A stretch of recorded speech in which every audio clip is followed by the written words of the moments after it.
हे everyone. So basically ये video होने वाली है उन बच्चों के लिए जो कि अब 9th से 10th की ओर मूव करने वाले हैं।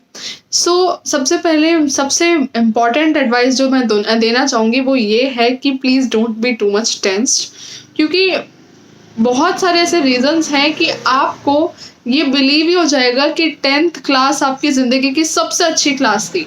क्योंकि यार फाइनली 10th में आ गए और बस बोर्ड ही तो है, कोई बहुत ज़्यादा पहाड़ नहीं है। ओके, सो प्लीज़ अपने मन से पहली बात तो ये हटा दो कि बहुत ज़्यादा टेंशन लेने की ज़रूरत है या फिर बहुत ज़्यादा टेंस्ड हो जाएंगे तो फिर अच्छे मार्क्स आ जाएंगे। नहीं, देखो मार्क्स तो तब भी मेहनत से ही आते हैं, तो टेंशन लेने का तो मतलब कोई बैठता ही नहीं है।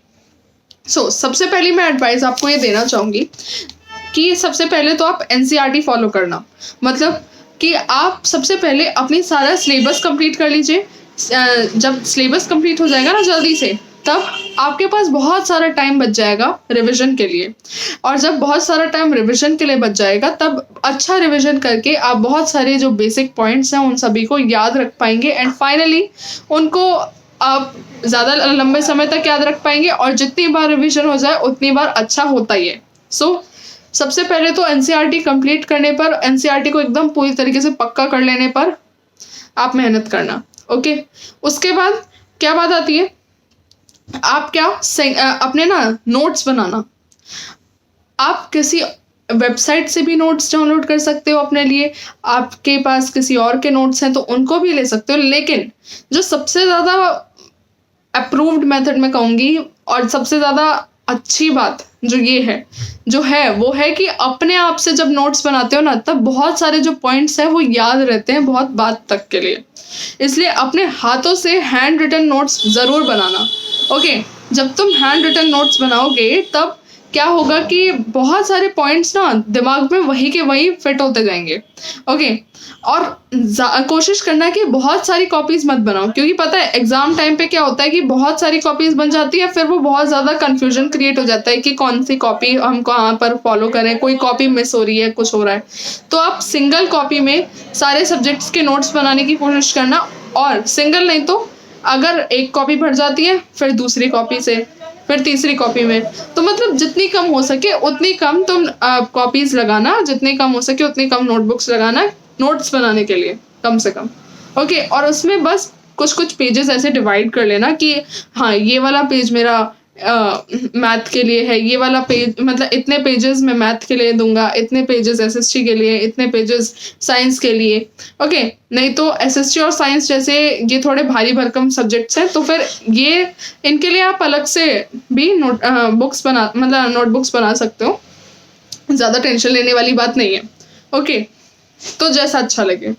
बाकी ये बात हमेशा याद रखना कि 10th will be easier as compare to 9th। क्योंकि पता है जैसे एक बच्चा आता है 8th क्लास का मासूम सा बच्चा है, 9th में आ रहा है, तो 9th में ना थोड़ा सा जो सिलेबस है वो बहुत ज़्यादा है, और मतलब 8th के मुकाबले, इसलिए ना थोड़ा सा वो सिलेबस बहुत ज़्यादा कॉम्प्लेक्स हो जाता है, जो कि उसके लिए फॉलो करना थोड़ा मुश्किल हो जाता है।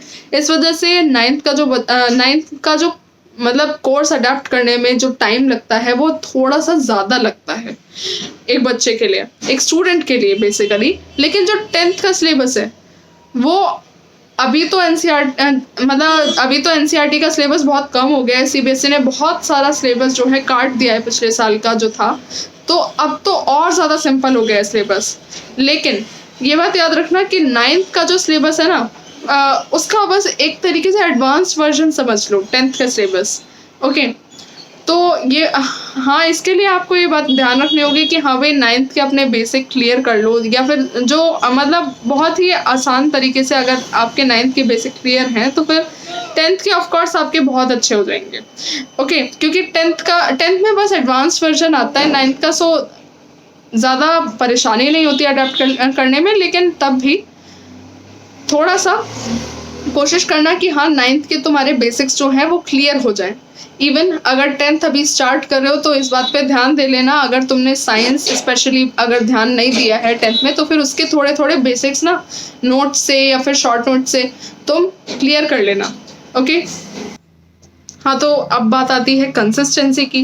देखो, कंसिस्टेंट रहना तो बहुत ही ज़्यादा इम्पोर्टेंट है। 9th में हर एक अपने बुक कवर करने के लिए, कुछ भी करने के लिए तुम्हें कंसिस्टेंट रहना बहुत ज़रूरी होगा। हर अपना चैप्टर यानी कि हर सब्जेक्ट कवर करने के लिए तुम्हें कंसिस्टेंटली उस अपना एक रोज़ का बेंचमार्क सेट कर दो कि हाँ, इतने घंटे तो मुझे पढ़ना ही है, और उससे कम और उससे ज़्यादा। ज़्यादा तो पढ़ सकते हो, लेकिन कम पढ़ने की कोशिश मत करना, ओके? नहीं तो जो तुम्हारा डिसिप्लिन है, जो तुम्हारी कंसिस्टेंसी है, वो वही ब्रेक हो जाएगी। तो प्लीज़ अपने लिए ना आज से ही एक बेंचमार्क सेट कर दो कि हाँ, मुझे इतने घंटे पढ़ना है, और उसको पूरी तरीके से फॉलो करो, ठीक है? एफर्ट्स लगाओ अपनी तरफ से, तभी रिजल्ट दिखेंगे, ओके? फिर बात आती है टेस्ट की या डीपीपी की। देखो, ऐसी कई सारी ऑनलाइन वेबसाइट्स हैं जो कि ऑनलाइन टेस्ट कंडक्ट करती हैं, ऑनलाइन टेस्ट लेती हैं, और वो भी फ्री में। गूगल पे सर्च करो ऐसी वेबसाइट्स को, और बहुत आसानी से तुम्हारे को 10th रिलेटेड मटेरियल मिल जाएगा। उनकी तुम डीपीपी रोज सॉल्व कर सकते हो, उनके तुम टेस्ट ले सकते हो, क्योंकि लास्ट टाइम पे बहुत हेक्टिक हो जाता है। कहीं प्री बोर्ड चल रहे हैं, कहीं स्कूल से बहुत सारे टेस्ट मिल रहे हैं, और कहीं पर बोर्ड की अलग से टेंशन है, तो बहुत ज़्यादा हेक्टिक हो जाता है। तो उसको ना इतना हेक्टिक मत करो, तुम इतना ज़्यादा इसे टेंस मत होने देना। तुम आज से जैसे जैसे टॉपिक्स कवर होते जाए, उनकी वैसे वैसे डीपीपी सॉल्व कर लो, उनके वैसे वैसे तुम टेस्ट ले लो, ओके? सिंपली, और ज़्यादा कुछ नहीं करना है। तुम्हारे वो जो टॉपिक्स हैं, तुम्हारे वो चैप्टर्स हैं, वो पूरी तरीके से कवर हो जाएंगे, ओके? इसमें ज़्यादा कुछ यहाँ पर करना नहीं है, बस अपने आप को टेस्ट करते रहना है, ओके? कंसिस्टेंटली। फिर बात आती है, हाँ, ये सबसे इम्पोर्टेंट पॉइंट है। क्यों? क्योंकि कई सारे जो बच्चे हैं, स्टूडेंट्स हैं, क्या समझते हैं कि 9th में कम परसेंटेज आई थी, तो फिर इसका मतलब है कि 10th में भी कम परसेंटेज आएगी, या फिर 9th में हमने बहुत बुरा परफॉर्म किया, इसका इफेक्ट 10th पे तो नहीं पड़ेगा। देखो, 9th का जो पेपर होता है वो as compare to 10th boards harder होता है। क्यों? क्योंकि हमारे जो स्कूल्स होते हैं वो पहले से ही इतना हार्ड पेपर बनाते हैं, फिर चाहे वो प्री बोर्ड हो, फिर चाहे वो कोई भी हाफ ईयरली हो, या फिर 9th के ही फाइनल्स क्यों ना हो, वो बस तुम्हारे को प्रिपेयर कर रहे हैं हार्डर लेवल के लिए।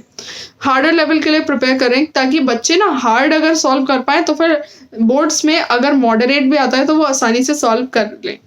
तो इस वजह से ये मत समझना कि 9th का जो इतना बड़ा लेवल आया, या फिर कम परसेंटेज आ गई, या फिर कुछ होगा।